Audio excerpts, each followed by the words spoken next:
ఈరోజు Janasena party leader Telangana Janasena party లీడర్తో మనం మాట్లాడి అయితే రాహుల్ రామకృష్ణ గారు చేసిన ట్వీట్స్ని అయితే మనం అందరం కూడా చూస్తున్నాం. దీని మీదే వివాదాలు కూడా జరుగుతున్నాయి. సో దానికి సంబంధించిన వివరాలు తెలుసుకునే ప్రయత్నం చేద్దాం. నమస్కారం.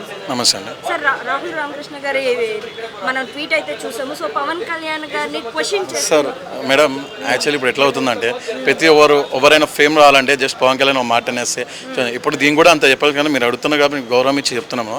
ఏమంది ఉంటుంది మేడం, అతన్ని ఏం లేవు అంటే ఏమంటారు. ఇప్పుడు అదే మరి మీరు మొన్ననే అవాయిడ్ చేస్తారు. అటవీ శాఖ మంచి కింద వచ్చాయో డైరెక్ట్ పవన్ కళ్యాణ్ పరిపాలన ఏందో డైరెక్ట్ ప్రజలే చెప్తున్నారు. డైరెక్ట్ మీరు చూస్తూనే ఉన్నారు మ్యామ్. అలాంటిది ఇలాంటి పెట్టి మరి అదే తెలంగాణలో ఉంది కదండి. వాళ్ళని ఆన్సర్ అడుగుతారా? వాళ్ళకి అడగని అంత దమ్ముందా పెట్టనీకే? ఏదో ఇది ఏముంటుందంటే పవన్ కళ్యాణ్ గారి మీద పెట్టేస్తే ఏమవుతుంది, ఇప్పుడు నలుగురు మాట్లాడతారు, ఇప్పుడు ఇలా చేసి ఆయన హైలైట్ చేయడమే కానీ చాలా తప్పు. దాన్ని ఎలా చేయాలో అలా మా నాయకులు చూస్తున్నారు కానీ చాలా తప్పు. ఆల్రెడీ ఆన్సర్ పడడం జరిగిపోయింది. వాళ్ళకి ఇచ్చారు ఆన్సర్, మనం చూసుకుంటాం దాన్ని. సార్, దీంతో పాటుగా మొన్న జరిగిన ట్వీట్ ఏదైతే నాగబాబు గారు వర్సెస్ ప్రకాష్ రాజ్ గారు ఆర్జీవి గారు జరిగిందో, అడుగు జాడల్లో నడుస్తామంటే అడుగు జాడల్లో నడవడానికి గొర్రెలు కాదు ఇది యువత అంటూ కూడా వాళ్ళు రియాక్ట్ అయ్యారు కదా. సో దాని మీద మీ ఒపీనియన్? మేము వాళ్ళు ఇప్పుడు పార్టీ పెట్టలేదు, డైరెక్ట్ చేశారు. మేము ఏంటంటే మా అధ్యక్షులు మేము జాయిన్ అయ్యాము, అధ్యక్షులతో ఉన్నాము, చూసి నేర్చుకున్నాము, అతని ఆలోచనలు నడుస్తాము, చేసుకుంటాము, చెప్తారు పక్కా అండి. ఇప్పుడు సొంత డిసిషన్ అనేది ఎవరికైనా ఉంటుందండి. అధ్యక్షుడు ఉంటుంది, మా స్టేట్ నాయకులు ఉంటారు, చేస్తారు. వాళ్ళు అడుగుదాలు జరగడమే మాది. ఇప్పుడు అనేవాళ్ళు మన అంటారు అండి. దానికి మనకి వాళ్ళకి ఆన్సర్ ఇచ్చుకుంటూ కూర్చోలేమో మా పని కాదు. మనకి ఆల్రెడీ తెలంగాణలో పార్టీ బలపడుతుంది, దాని దశలో మేము పోతామండి. సార్, ఇంకొకటి, ఇప్పుడు జనసేన పార్టీని తెలంగాణలో మేము వ్యతిరేకించడం లేదు, ప్రజలే వ్యతిరేకిస్తున్నారు, ప్రజలే రావద్దని అంటున్నారు, దానిలో మేమేం చేశాము అంటూ కాంగ్రెస్ పార్టీ వాళ్ళు మాట్లాడుతున్నారు. సో మేము చూసి ఉంటారు ప్రజల్లో. మేము 2014 నుంచి తిరుగుతున్నాం మేము గ్రౌండ్ లెవెల్లో. ప్రజలు అంటే మమ్మల్ని ఒకవేళ ఇష్టం లేకపోతే ఉంటారు, చాలా మంది తిరుగుతున్నారు. ఇప్పుడు కాదు కదండి, వాళ్ళు కావాలని ఏంటంటే ఇప్పుడు ఎలాంటి చీప్ రాజకీయాలు చేయడం కానీ వాళ్ళకి ఎప్పటి నుంచి అలవాటు. మళ్ళీ ఇంకో పార్టీ వచ్చేట గట్టి పడితే వీళ్ళకి ఏదో పోతుంది అని చెప్పి వీళ్ళ భయాలు. అంతే కానీ తెలంగాణలో మా పార్టీ ఎప్పటి నుంచి ఉంది, ప్రజలు చాలా గౌరవంగా ఆలోచిస్తున్నారు. లేదంటే ఎత్తు తిరుగుతారండి. మేము ఇండియల్ 2014 నుంచి ప్రజలు ఎట్లా ఒప్పుకుంటారండి. చేసాం కదా, మాకు కుక్కటిపల్లి పోటీ చేసాం, జరిగింది 40,000 ఓట్లు పడ్డాయండి. లైక్ అప్పుడే గ్లాస్ గుర్తు ఓకే ఓకే 40,000 ఓట్లు అంటే నాటి జోక్ కదండి పార్టీ. వీళ్ళకి అదే భయం అండి, ఇంకా సెట్ అవుతుంది. కానీ మా నాయకులు చూసిన ప్రకారం కదా తెలంగాణలో పార్టీ బలపడుతుంది. అప్పుడు వాళ్ళకి ఆన్సర్ ఏందో మేము ఇస్తాము, చూస్తారు. మీరు ప్రజలే వాళ్ళకి నిరూపిస్తారు.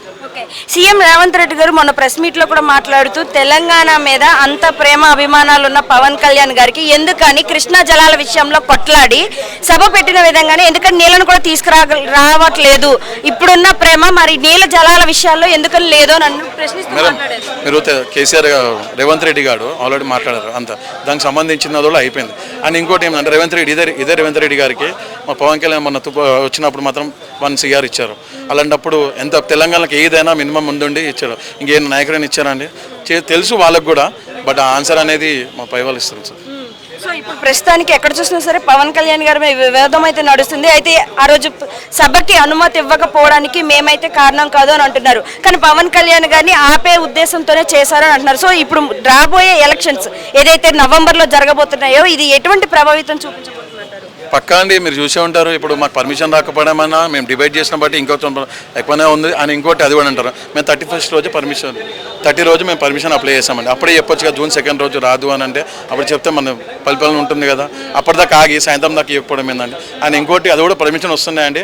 ఆ రోజు ఆల్రెడీ వేయడం వల్ల జడ్జి గారు అంటే చేసాం వల్ల కొంచెం డిలే అయింది. లేదంటే 100% మీటింగ్ అవుతుంది. మా అధ్యక్షుడు అదే మీడియాలో చెప్పడం జరిగింది ఆ రోజే ప్రెస్ మీట్లో.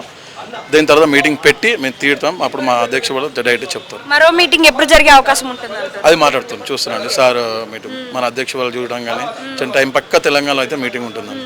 అది మా కార్యకర్తలు మేము రిక్వెస్ట్ చేసుకుంటాం. మీ ముందు కూడా చెప్తాం, మాకు అందరి కార్యకర్తలు ఏదో ఉంది మీటింగ్ పెట్టాలి అని చూస్తున్నాం. మా నాయకుల్లోకి కూడా తెలుసు, పెట్టారు పక్క మీకు పెడతారు సార్ పక్క. అది డేట్ అనేది మేము తొందరలో చెప్తాం.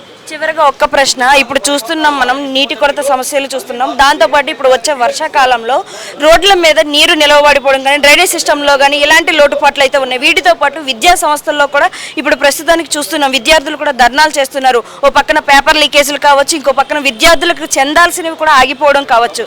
సో దీనిపై ఇప్పుడు జనసేన తెలంగాణలో ఎలాంటి మార్పులు తీసుకురాబోతుంది? ఇది ఆల్రెడీ మా దృష్టికి వచ్చిందని నాకు మాట్లాడుతున్నారు, చూస్తున్నారు ఆల్రెడీ. ఇప్పుడు ఏ విషయంలో అయినా సరే వెంటనే దిగి ఇప్పుడు మేము రెడీగా ఉన్నామని ఆల్రెడీ ఇప్పుడే మీకు లోపలే చెప్పడం జరిగింది. ఆ విషయం మాట్లాడి చర్చించి ఒట్టి వెళ్ళిపోవడం కదండి, మొత్తం తీసుకొని వాళ్ళు అందుబాటులో చేసి పక్కా మేము సపోర్ట్ చేయడం జరుగుతుంది.